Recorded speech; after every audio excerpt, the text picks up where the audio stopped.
이스라엘 백성은 지금 시딤이라고 하는 곳에 머물고 있습니다. 시딤은 요단강에서 동쪽으로 약 12km 떨어진 지점입니다.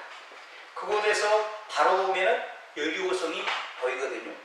그래서 여호수아와 이스라엘 백성은 가나안 행군의 첫 번째 과제가 이 여리고성을 어떻게 하든지 무너뜨리고 이 여리고성을 정복해야 하는 것입니다. 왜냐하면 여리고성은 가나안 정복의 관문이니까. 이 여리고성을 무너뜨리지 못하면 이스라엘 백성이 가나안 땅을 점령하는 것은 거의 불가능했습니다. 그래서 여호수아가 바로 맞은편에 있는 여리고성, 그리고 가나안 땅에서 가장 견고하고 난공불락이라고 하는 잘 공략하기 힘든 그 여리고성을 정복하기 위해서 2명의 젊은 정탐꾼을 보냅니다. 그는 왜 그러냐면은 여호수아가 지금으로부터 약 40년 전에 가나안 땅을 한번 둘러봤잖아요. 12명의 정탐꾼에 뽑혀가지고. 그랬을 때 여호수아는 그들이 가장 공격하기 힘들고 무너뜨리기 힘든 곳이 이 여리고성이라는 것을 알았습니다. 그래서 이제 여호수아가 이스라엘 백성들을 이끌고 이 가나안 땅을 정복해야 하나님이 약속한 그 땅을 취할 수 있는데 40년 전과 지금과 여리고성의 그 상황이 어떻게 변했는지, 그 여리고성과 그 주변은 지금 어떤 상황인지 그것을 알아볼 수 있도록 2명의 스파이, 2명의 정탐꾼을 파견하는 것입니다. 본문 1절에 보면 눈의 아들 여호수아가 시딤에서 2 사람을 정탐으로 가만히 보내며 그들에게 이르되 가서 그 땅과 여리고를 엿보라 하매라고 했습니다.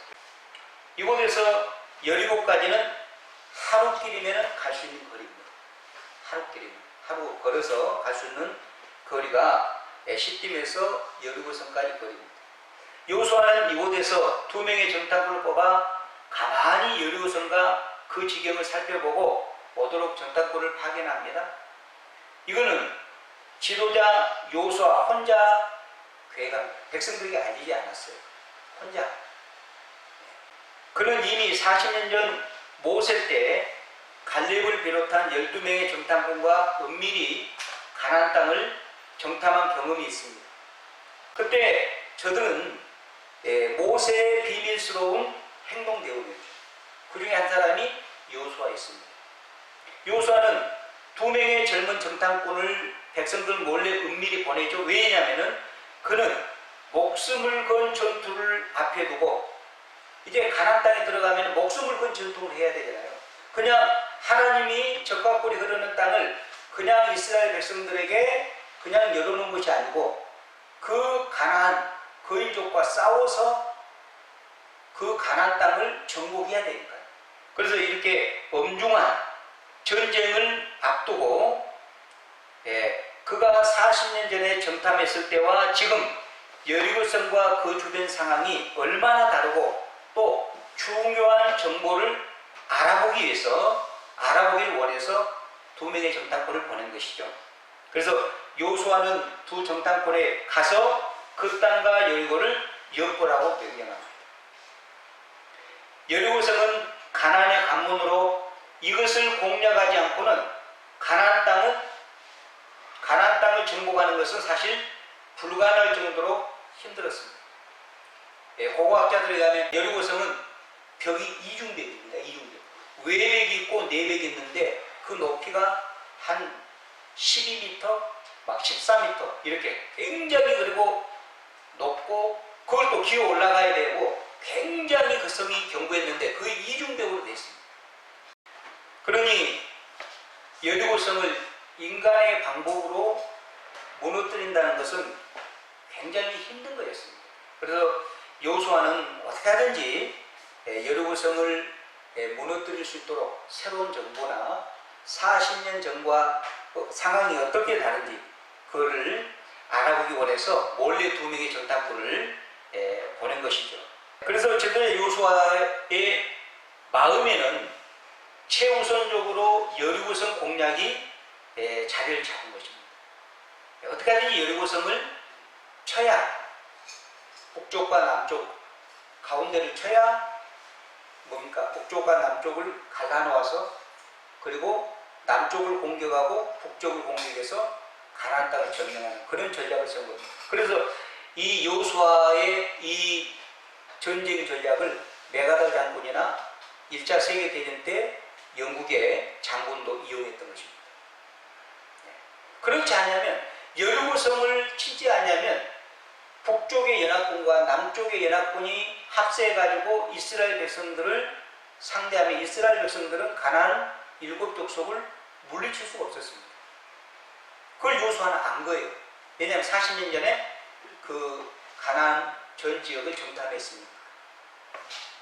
여리고는 요단 계곡 서쪽 끝부분에 있는 지역으로서요, 아주 비옥한 요단 평원이 자리하고 있습니다. 아주 땅이 비옥해. 그리고 이 여리고는 구약과 신약에 하나님의 구속 역사의 경륜 가운데 자주 등장하는 곳이 여리고입니다. 여리고는 종려나무 성읍이라는 별명을 갖고 있죠. 종려나무가 많이 있어요. 거기는 비옥하기 때문에 종려나무가 잘 자란 곳입니다.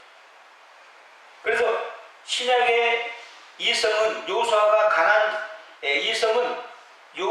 가나안을 정복할 때 처음으로 무너뜨리는 난공불락의 성입니다. 그런데 이곳에 이방 여인 누가 살고 있었습니까?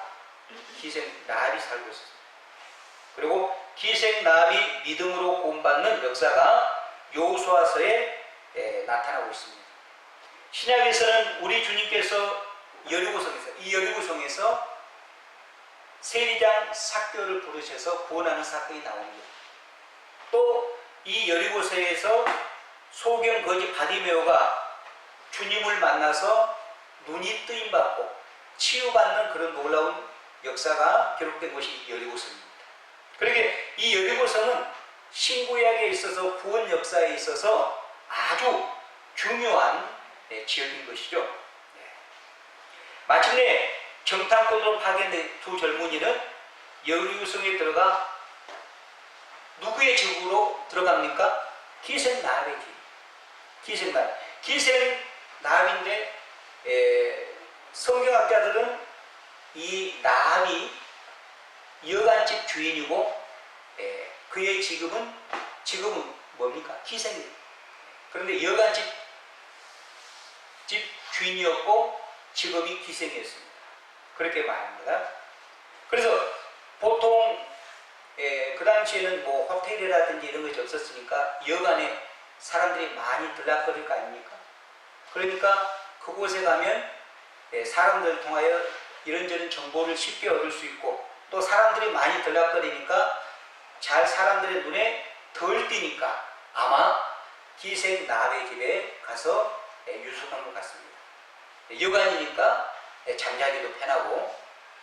그런데 이거는 우리가 1차적으로 이렇게 생각해 볼 수 있지만은 왜 2명의 정탐꾼이 여리고성에 많고 많은 집 중에 기생 나합의 집에 가느냐? 이거는 하나님의 섭리입니다.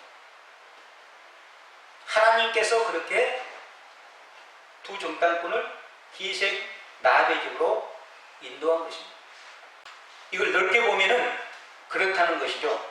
하나님은 그들을 기생 나합의 집으로 인도하심으로 자신의 크신 구원의 역사를 일으키신 거예요. 2절에 보면은 혹이 여리고 왕에게 고하여 가로되 보소서 이 밤에 이스라엘 자손 몇 사람이 땅을 탐지하러 이리로 들어왔나이다 라고 합니다.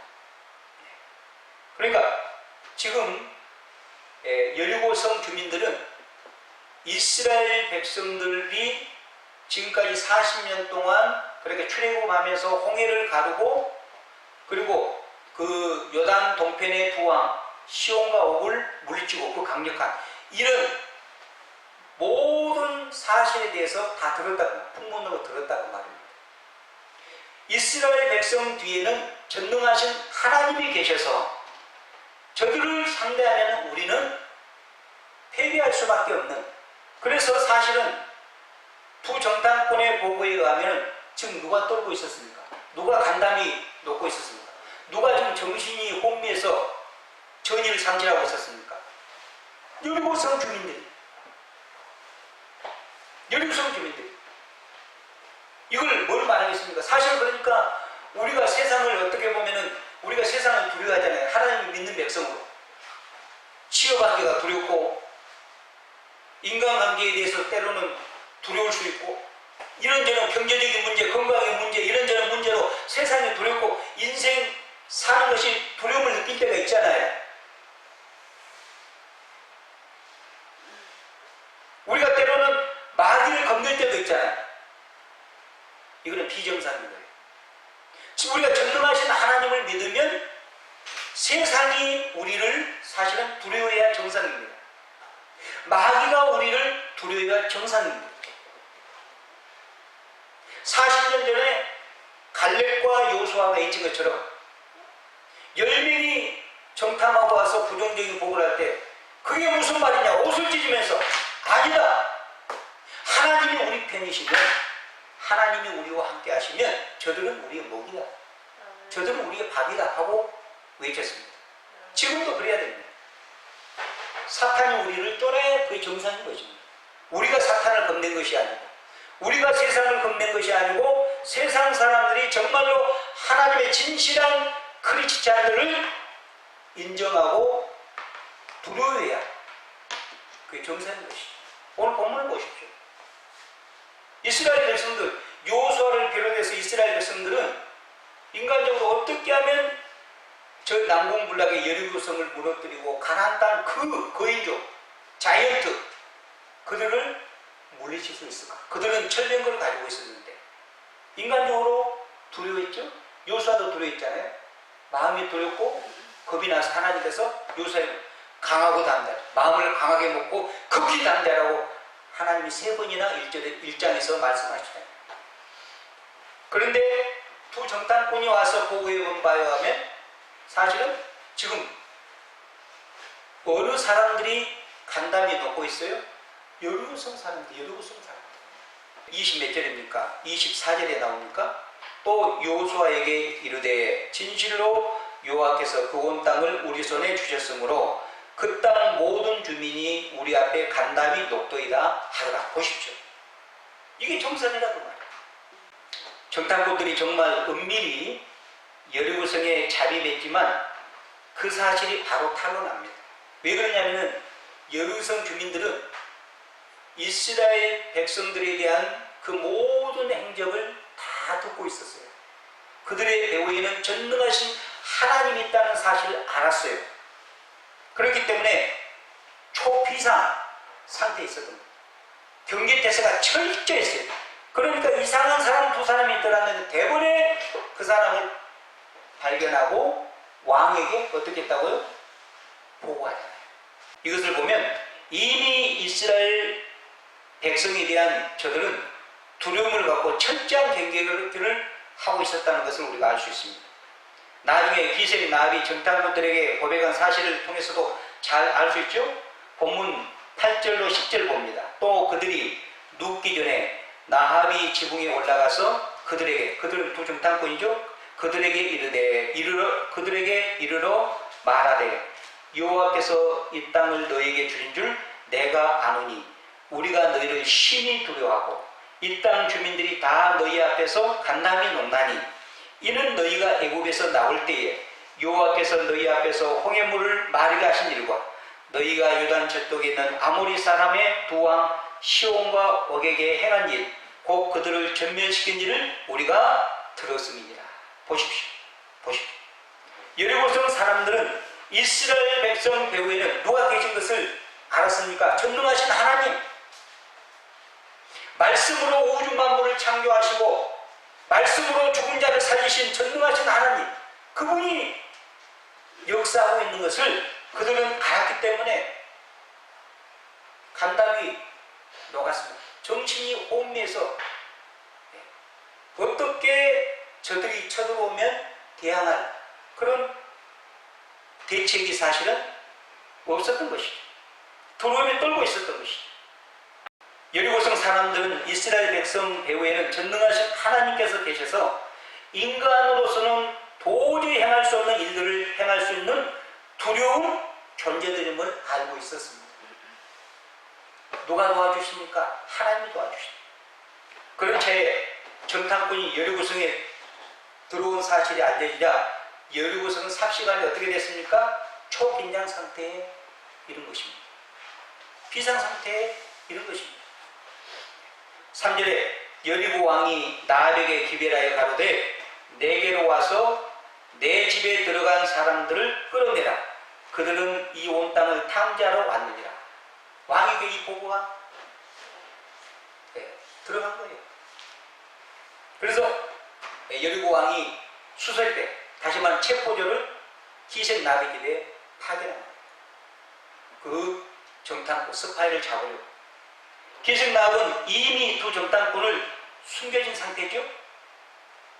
그래서 기생 나합은 그들이 닥쳤을 때 내가 그들에게 어떻게 말하고 어떻게 행동해야 될지 굉장히 민첩한 그런 마음을 가지고 있었습니다. 누가 주셨을까요? 하나님이 그런 지혜, 하나님이 그런 마음을 주셨겠죠. 그래서 4절에 그 여인이 그 두 사람은 이미 숨긴지라. 자, 6절에도 실상은 그가 이미 그들을 이끌고 지붕에 올라가서 그 지붕에 버려놓은 3대에 숨겼더라고 말합니다. 그다음에 이스라엘 그 당시에 그 여리고성 그 지붕들은 이렇게 평평해서 그 옥상 같은 데에 3대 같은 것을 이렇게 늘어나는 것 같아요. 그 밑에 두 정탐꾼을 숨긴 거예요. 그녀는 이렇게 상황 파악에 아주 민첩하게 대응합니다. 자기에게 일어난 비상사태 앞에 기생 나합은요, 어떻게 생각하고 어떻게 행동하고 어떻게 말해야 될 것을 이미 다 준비하고 그렇게 한 거예요. 그러니까 수색대가 갑자기 들이닥치니까 착착착착 그렇게 말과 행동이 나온 것이죠. 그들이 눈치채지 못하죠. 그런데 여기서 보면 기생 나합은 그들에게 반은 거짓말하고 반은 진실을 말합니다. 기생 나합이 수색대에게 거짓말합니다. 뭐라고 말합니까? 그들이 닥쳐왔을 때 과연 그 사람들이 내게 왔었으나 그들이 어디로서인지 나는 알지 못하였도다 라고 거짓말합니다. 그들이 온 건 사실이잖아요. 그런데 그들이 분명히 여호수아가 파견한 스파이라고 하는 것을 알았을까요? 알았잖아요. 이거는 거짓말입니다. 이어서 그 사람들이 내게 왔었다는 것은 사실입니다. 그러나 나는 그들이 어디로부터 왔는지, 물론 그들이 정탐꾼인지 나는 몰랐습니다. 이렇게 거짓말하고. 이어서 그녀는 계속 거짓말을 해서 수색대들을 따돌립니다. 그 사람들이 어두워 성문을 닫을 때쯤 되어 나갔으니 어디로 가는지 내가 알지 못하나 급히 따라가라. 그리하면 그들을 따라잡으리라고 거짓말합니다. 그들은 지금 어디에 숨어 있습니까? 기생 나합의 옥상 3대 밑에 숨어 있잖아요. 그러니까 이렇게 거짓말했다. 기생 나합. 왜요? 그 두 정탐꾼을 살리기 위해서. 그래서 급히 따라가 보십시오. 나는 그들이 어디로 갔는지 알지는 못하지만 급히 따라가면 아마 그들을 따라잡을 수 있을 것입니다. 만약에 이 수석대에게 기생나합이 우리 집에 그런 사람이 들어온 일 없었으면 아마 기생나합은 체포되어가지고 왕에게 끌려갔을 거예요. 그런데 기생나합은 그 두 사람이 스파이가 우리 집에 왔습니다. 그런데 우리 집에 왔는데 그들이 성문이 닫히기 전에 도망갔습니다. 그런데 내가 그들이 어디로 갔는지는 모르지만 지금 열심히 그들을 따라가면 아마 붙잡을 수 있을 것입니다. 아주 그럴듯하게 거짓말이지만은 수색대를 따돌릴 수 있도록 그렇게 말한 것입니다.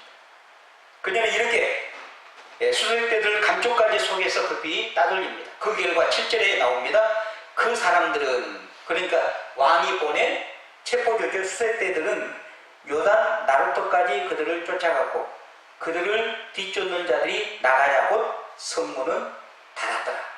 그녀는 이와 같이 분명 거짓말을 함으로 요수아가 보낸 두 정탐꾼을 위기 가운데서 구해줍니다.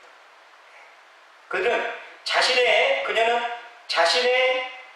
지붕 3대 안에 그들을 숨겨줌으로써 그들의 생명을 걸려준 것이죠.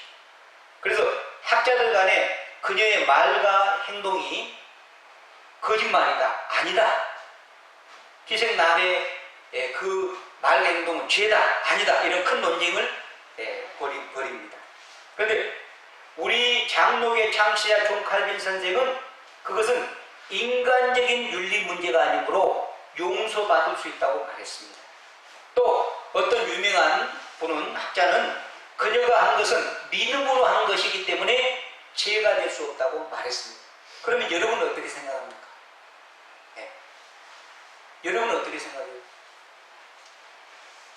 성경에는 분명히 거짓말하지 말라고 했는데 사람의 생명이 왔다 갔다 할 때 여러분은 하나님의 말씀 앞과 어떤 사람의 생명을 두고 어떻게 할 겁니까? 여기에 대해서 성경은 일반적인 견해를 우리에게 이렇게 말해줍니다. 여기에 대해서 여러분은 어떻게 생각하는지 모르겠습니다만은 우리가 이 문제에 대해 짚고 넘어가야 돼요. 정리하고 넘어가야 돼요.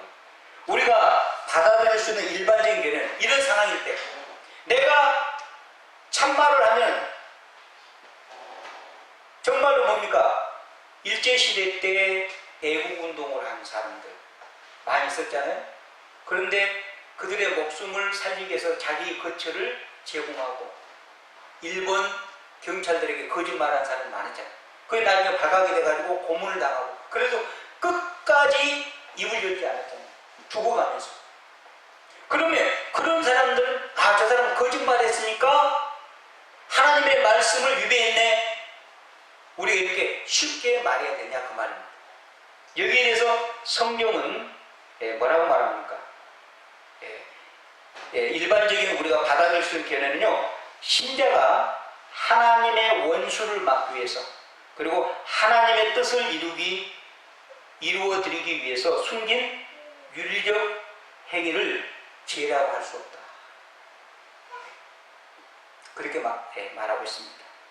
그러니까 이거는 절대적인 윤리가 아니라 상대적인 윤리라는 거예요. 어쨌든 성경은 그와 같은 기생나합의 언행에 대해서 말과 행동에 대해서 명백한 대답을 줍니다. 히브리서 11장 31절에서 히브리서 기자는 믿음으로 기생나합은 정탐꾼을 평안히 영접하였으므로 순종하지 아니한 자와 함께 멸망하지 아니하였도다라고 합니다. 또 야고보서 2장 25절에서는 야고보 사도는 또 이와 같이 기생나합이 사자들을 접대하여 다른 길로 나가게 할 때에 행함으로 의롭다 하심을 받는 것이 아니냐. 그러니까 성경은 나합의 행동을 한마디로 뭐라고 말합니까? 믿음의 행동이라고. 믿음의 행동. 그것은 의로운 행위였다는 거예요. 성경은 그렇게 나합의 손을 들어준 거예요. 그것이 그녀와 그녀 가족이 멸망을 당하지 않고 구원을 얻게 되는 이유가 됩니다. 나중에. 그러면 나합이 받는 복을 한번 우리가 살펴볼까요? 첫째로 그녀는 창세전에 하나님께 택함을 받았습니다. 창세전. 여러분, 여리고성에 수많은 사람들이 살았습니다. 그러나 그 성 안에서 구원받은 사람은 기생과 그의 가족뿐입니다. 짐승과 모든 사람이 다 멸망당했습니다. 심지어는 남녀노소, 어린아이까지 다 진멸시켰습니다. 갓난 어린아이까지. 왜 그랬을까요? 그들은 우상에 찌들어 있었습니다. 이걸 보면은 하나님은 너무 무자비하신 분이 아닌가. 사랑의 하나님이 어떻게 그럴 수 있냐. 어린아이가 무슨 죄가. 그렇지 않습니다. 그들은 조상 대대로 우상에 찌들어 있고 그 당시에는 다신주의였습니다. 여러 가지 신들을 섬기고 있었거든요. 그래서 하나님은 그렇게 다신주의를 섬기고 우상에 찌들어 있는 그 사람들 가운데 당신의 백성들을 보호하기 위해 그들과 함께 살다 보면은 하나님의 택함을 받은 백성들이 그들과 동화돼서 우상을 숭배하고 하나님을 멀리할 수밖에 없으니까 완전히 뿌리를 뽑은 것이죠. 그래서 그 성에서 구원받은 사람은 기생 나합과 그의 가족뿐입니다. 12절과 13절을 보신 본문에 그러므로 이제 청하노니 내가 너희를 선대하였은즉 너희도 내 아버지 집을 선대하도록 여호와로 내게 맹세하고 내게 증표를 내라. 그리고 나의 부모와 나의 남녀 형제와 그들에게 속한 모든 사람을 살려주고 우리의 목숨을 건져내라. 목숨을 건져내라. 그렇게 말합니다. 그 다음에 6장 22절로 25절까지 보시면 여호수아가 그 땅에 정탐한 두 사람에게 이르되 그 기생의 집에 들어가서 너희가 그 여인에게 맹세한 대로 그와 그에게 속한 모든 것을 이끌어내게 하며 정탐한 젊은이들이 들어가서 나합과 그의 부모와 그의 형제와 그에게 속한 모든 것을 이끌어내고 또 그의 친척도 다 이끌어내어 그들을 이스라엘 진영 밖에 두고 무리가 그 성과 그 가운데 있는 모든 것을 불로 사르고 은금과 동철 기구는 여호와의 집 곳간에 두었더라. 여호수아가 기생 나합과 그의 아버지의 가족과 그에게 속한 모든 것을 살렸으므로 그가 오늘까지 이스라엘 중에 거하였으니 이는 여호수아가 여리고를 정탐하라고 보낸 사자들을 숨겼음이었더라고 했습니다. 또 6장 17절에 보시면 여호수아는 이스라엘 군사들에게 이 성과 그 가운데 있는 모든 것은 여호와께 온전히 바치되 기생 나합과 그 집에 동거하는 자는 모두 살려주라. 이는 우리가 보낸 사자들을 그가 숨겨주었음이라고 했습니다. 그런데 21절에 보시면요, 6장 21절에 보시면 그 성 안에 있는 모든 것을 온전히 바치되 뭐라고 나옵니까? 남녀노소. 그 다음에 소와 양과 나귀를 뭐로? 칼날로 멸하리라. 그러니까 남자든 여자든 나이 드신 분이든 갓난아이든 다 칼로 하나님께서 진멸하는데 누구만? 기생나무 그리고 그의 가족만. 직업도 기생은 여기 학자들은 매춘부를 말합니다. 창녀입니다. 이걸로 prostitute 몸 파는 여자. 그런데 이 기생과 그의 집안은 하나님께서 구원하셨다. 왜? 창세전에 기생 나무가 그의 가족을 예정하시고 선택하기로 작정하셨습니다. 여러분, 우리가 이미 배운 대로 에베소서 1장 3절로 5절에 사도 바울이 이렇게 말하죠. 찬송하리로다. 하나님 곧 우리 주 예수 그리스도의 아버지께서 그리스도 안에 있는 하늘에 속한 모든 신령한 복을 우리에게 주시되 곧 창세전에 그리스도 안에서 우리를 택하사 우리로 사랑 안에서 그 앞에 거룩하고 흠이 없게 하시려고 그 기쁘신 뜻대로 우리를 예정하사 예수 그리스도로 말미암아 자기의 아들들이 되게 하셨습니다. 아멘. 기생나가 그의 가족이 그랬다. 다른 방법이 없어요. 왜 기생나가 그의 가족이 살았느냐? 하나님이 창세전에 선택하셨습니다. 하나님이 기생나가 그의 가족을 구원하시기로 작정하셨습니다. 여러분, 하나님은 여리고성에 있는 모든 짐승과 남녀노소를 다 진멸하라고 분명히 명하셨습니다. 남녀노소입니다. 남녀노소. 거기는 남자와 여자, 연세 드신 분과 어린아이들이 포함됩니다. 그들을 다 칼로 죽이라는 겁니다. 진멸하라. 한 사람도 살려두지 말라는 것입니다. 그런데 기생나합과 그의 가족은 살려두었습니다. 구원을 받았습니다. 이걸 어떻게 설명하죠?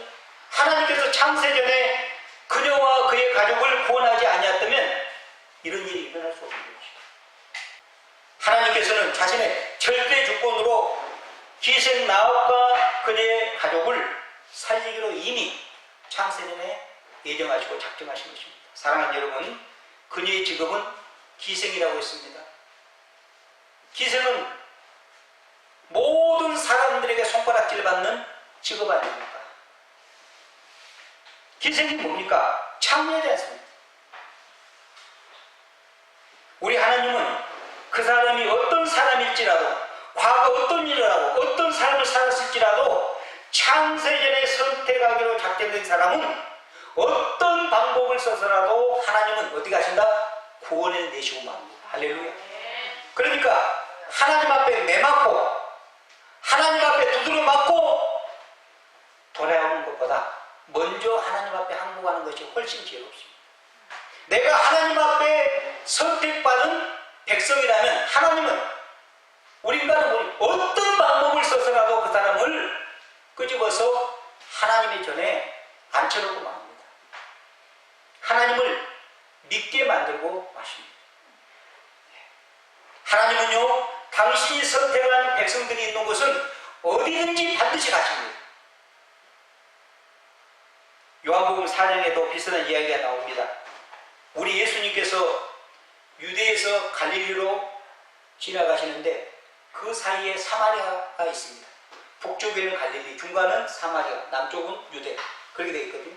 그런데 유대인들은 사마리아 사람들을 혼혈족이라고 개취급을 했습니다. 인간이 아니고 개취급했습니다. 먹문 개취급. 그러니까 사마리아 사람과 유대 사람 서로 상종을 하지 않았습니다. 그런데 예수님께서 유대에서 갈릴리로 가시는데 요한복음 4장 4절을 보니까 이렇게 말합니다. 우리 주님은 사마리아를 통과하여야 하겠는지라.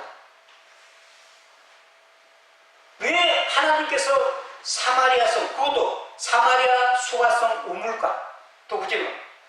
그 우물가를 통과해야만 하겠는지라. 이걸 영어 성경으로 하면, 영어를 좀 아는 He had to go through Samaria 또는 He had to pass through Samaria 또는 He must pass through Samaria 이렇게 됐어요.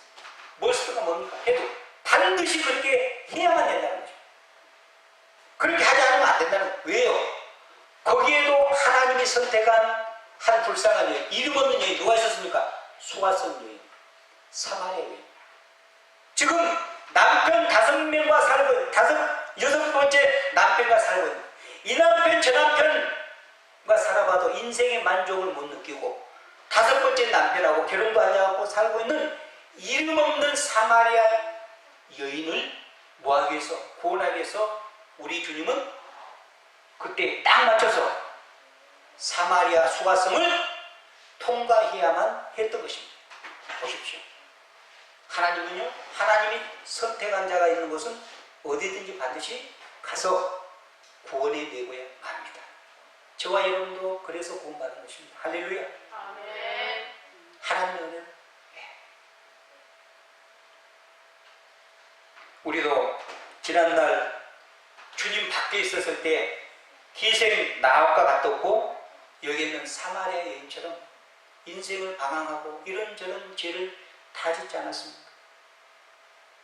우리가 예수님을 영접해도 연약해서 넘어지고 죄를 범할 수 있지만은 그때는 죄의식 없이 내가 내 인생의 주인이 돼서 내가 뭐 잘난 것도 없는데 내 인생의 주인이 돼서 내 멋대로 말하고 내 멋대로 화내고 내 멋대로 하나님 앞에 사들리라고 이런 불손한 인생, 불경건한 삶을 살았지 않습니까? 그래도 하나님은 우리를 기다리시고 하나님이 선택한 백성들을 구원해내고 말했잖아요. 두 번째 이 기생 나합이 받은 복은 뭡니까? 그녀는요 구원에 이르는 믿음을 선물로 받았어요. 구원에 이르는 믿음, 참 믿음을 선물로 받았어요. 그녀의 믿음은 말씀에 근거한 믿음입니다. 여러분, 우리가 구원에 이르는 믿음을 소유하려면 하나님의 약속에 말씀에 근거한 믿음을 가지고 있어야 됩니다. 체험도 일부분 필요하지만 사람들을 가만히 보면 말씀에 근거하지 않는 믿음을 가진 사람들이 너무나 많습니다. 예수 잘 믿고 11조 잘하면 축복받는다, 만세를 통한다. 성경 어디에 있습니까? 성경 어디에 있습니까? 한번 배워보십시오. 이거는 말씀에 근거한 신앙이 아닙니다.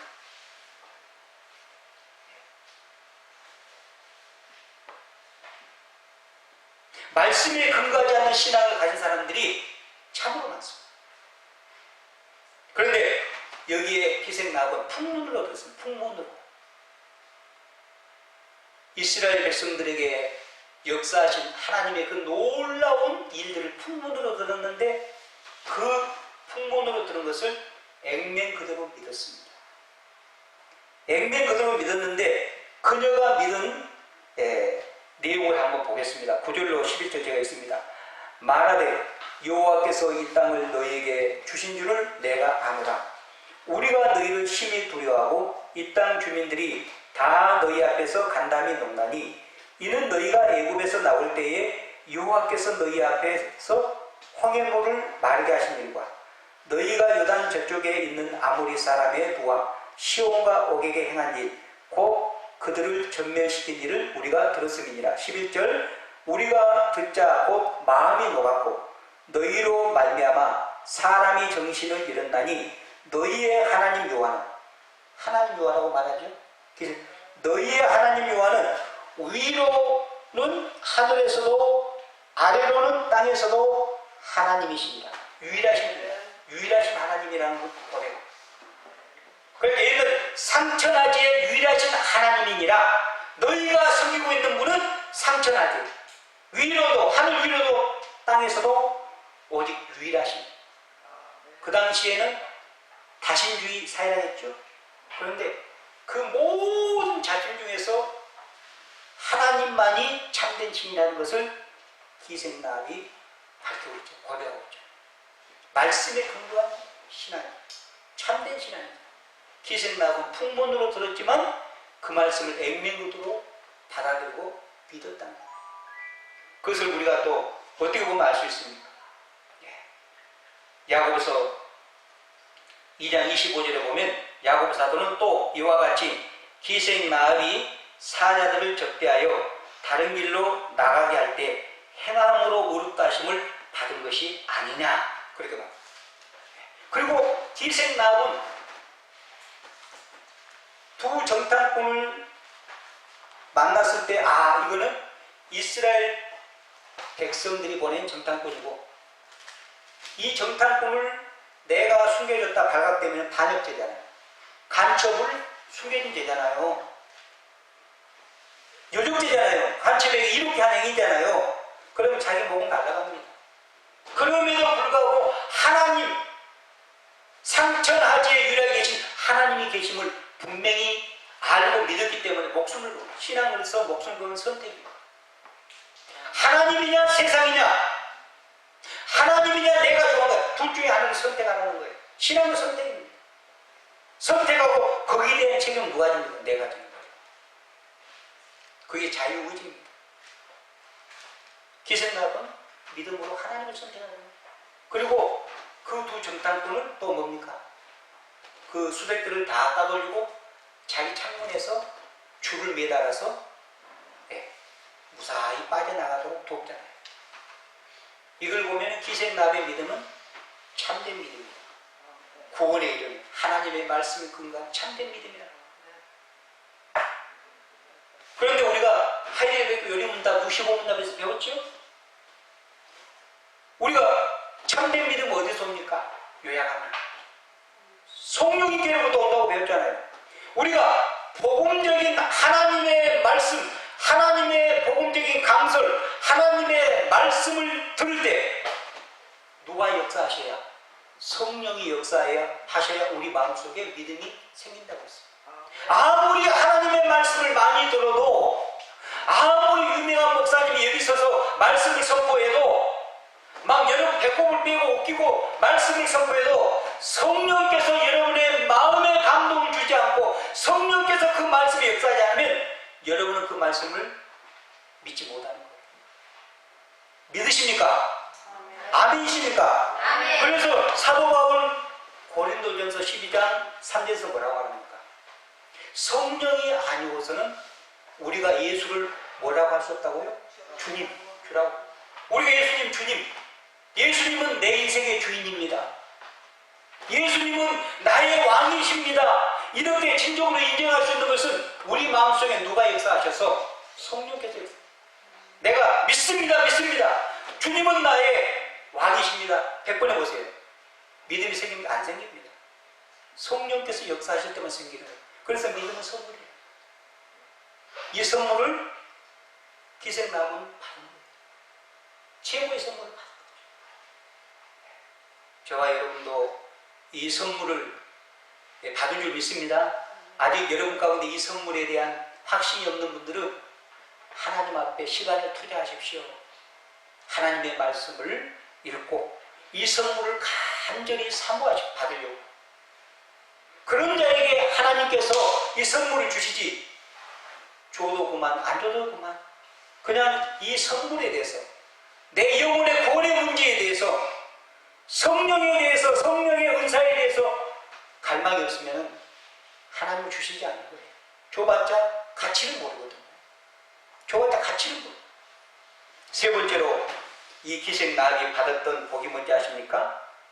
영광스러운 예수 그리스도의 족보에 오릅니다. 예수 그리스도 족보에. 여러분, 이 기생나귀는요, 이방 여자입니다. 이방 여자는 이스라엘 회중의 총에 들 수도 없습니다. 그런데 이스라엘 회중에 들었을 뿐만 아니라 그것도 아무나 예수님의 족보에 오릅니까? 그런데 기생나귀, 창녀, 몸파는 창녀.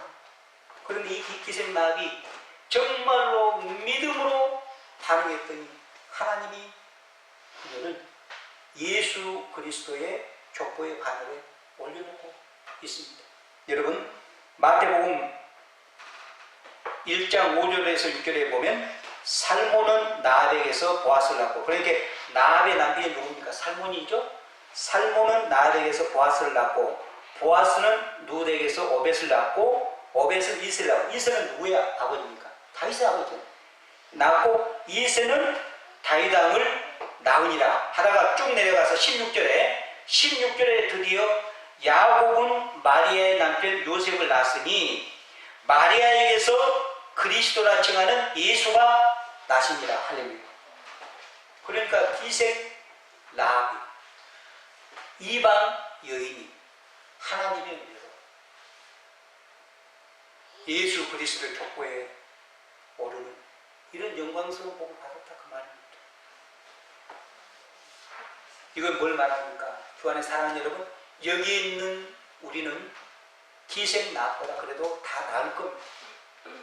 기생나귀 직업이 몸 팔아서 돈 벌어서 먹고 사는 여인인데, 그런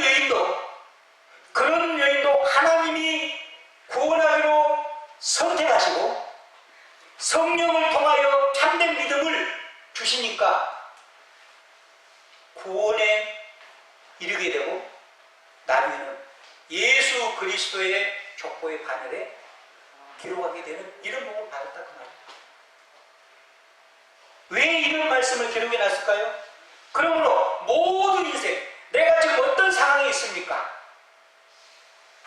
내가 아무리 비참한 상황, 과거가 정말로 깨끗이 못한 그런 삶을 살았을지라도 내가 주님 앞에 두 손 들고 나가 회개하고 주님을 정말로 겸손한 마음으로 내 인생의 주인으로 모시면 우리도 이 기생나귀처럼 참된 구원을 소유하게 된다는 것입니다.